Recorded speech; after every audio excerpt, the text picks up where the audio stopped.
My concern, Your Honor, is the very difficult task of our handsome board member, Gerard Austria. Disaster management, which is the costliest and most difficult development program because it encompasses numerous aspects of development. It is not merely confined to relief goods distribution, disaster drills, rescue operation, and road obstructions clearing, but reaches out to the extremely difficult task of rehabilitating our multi-million worth damaged infrastructures and the restoration of the livelihood of the marginal sectors, especially the farmers whose crops were totally destroyed by typhoons, the livestock raisers whose herds and flocks of animals died due to flooding, the fisherman who stays at home helplessly because of the risk of going to the ocean, and the upliftment of the lamentable condition of bereaved families of calamity victims whose houses were even totally destroyed.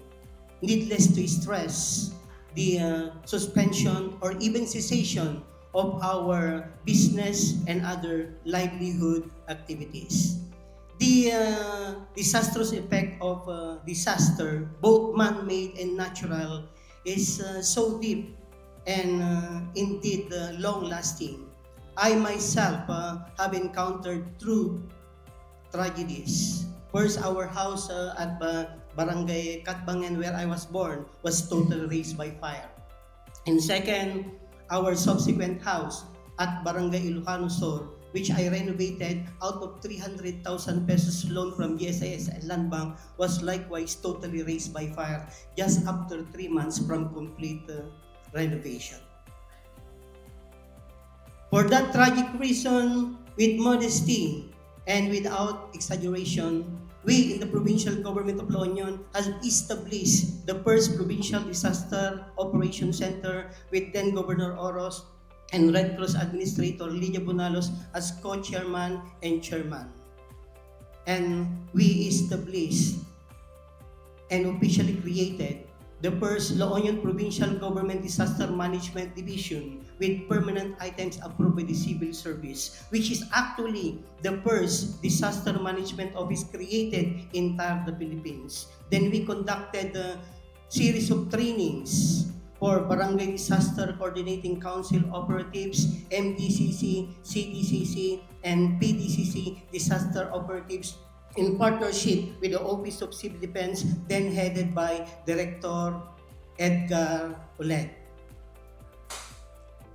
Only after 17 years that the Congress had passed a law creating the Provincial Disaster Risk Reduction Management Office under Republic Act 10121, series of 2010. But in the province of La Union, we have established it as an office or division under PSWDO as early as 1994, though as a division only under PSWDO. Now, the PDRMC is a department separate from PSWD, and such Provincial Disaster Risk Reduction Management Office was further strengthened by the passage of the Red Seal Ordinance authored by our able board member Gerard Austria, which was participated in by the City of San Fernando and the 19 municipalities of the province of La Union, which substantially featured their PPAs or accomplishments on relief goods distribution, road obstruction clearance, rescue drills, rescue operations, earthquake drills. But they focus on the post-disaster aspect of disaster management. Though they have a greening program and tree planting activities or reforestation, but they did not do so. Just like in the municipality of Agoho, they have a lot of tree planting activities or greening program, but they did not include it. So to be more comprehensive, and to be more effective on risk reduction at the least cost, but indeed very effective, I respectfully propose to this august body the integration or inclusion of environmental protection and preservation as mandatory criteria in the selection of most outstanding city and municipal risk reduction management office so that it will be more sustainable.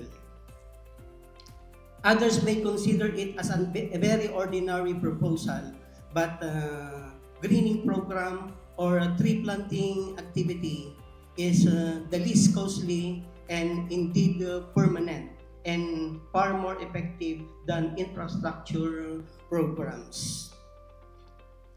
History and common sense dictates us that the Ormoc tragedy, which kills more than hundreds of people and which caused destruction of multi-million worth of properties, was due to forest denudation, primarily caused by illegal logging and indiscriminate cutting of trees. Soil erosion and landslides in La Union, in Benguet, in the Cordillera, in Cagayan, Abra, Isabela, and other mountainous provinces has been due to either lack or inadequate trees as soil compactor and holder along hill and mountain slopes. And the whitewashing or the wash-outing of coastal barangays, specifically in Agoo, Santo Tomas, Aringay, Caba, including Bawan, has been due to lack or inadequacy of mangroves and other trees as coastal protection. That is the main reason why we were with the governor when we had a tree planting activity at the Agoo Baywalk. And the governor further spearheaded the planting of mangroves, bakawan, and other seedlings appropriate in coastal areas as flood control. Though regarded as a simple, ordinary, and a tedious solution to flood control, because it takes time or 2 to 3 or 4 years for seedlings to grow into trees, undeniably it is the most effective and the least costly among all the measures to prevent flood and to prevent soil landslide and washing out of coastal barangays. So for emphasis, I respectfully beseech the consideration of this august body that the tree planting or environmental protection and preservation, specifically efforts on reforestation, hill, mountain, river, creekside, and coastal areas natural protection through greening or specifically tree planting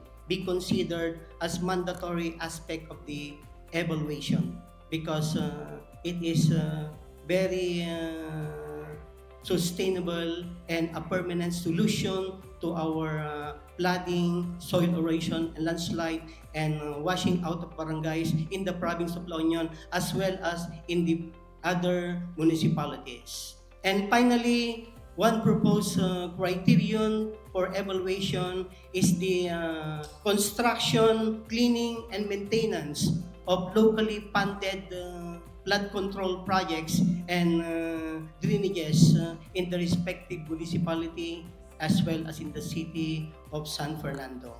And I pray that this amendatory provision be approved for consideration on first reading and subsequently be referred for second and third reading through the effort of Board Member Austria and approval of this august body. Through 4Cs, we could achieve progress in the Philippines. Common sense, concern, cooperation for the common good. The C, which is destructive to our road to progress, is C as in corruption. But the final and ultimate solution to that disastrous problem is 4 Cs. our committed compliance to the commandment of our Creator. As Ecclesiastes 12:13 of the Bible says, fear God and keep His commandment, for this is the whole duty of man. God bless us all.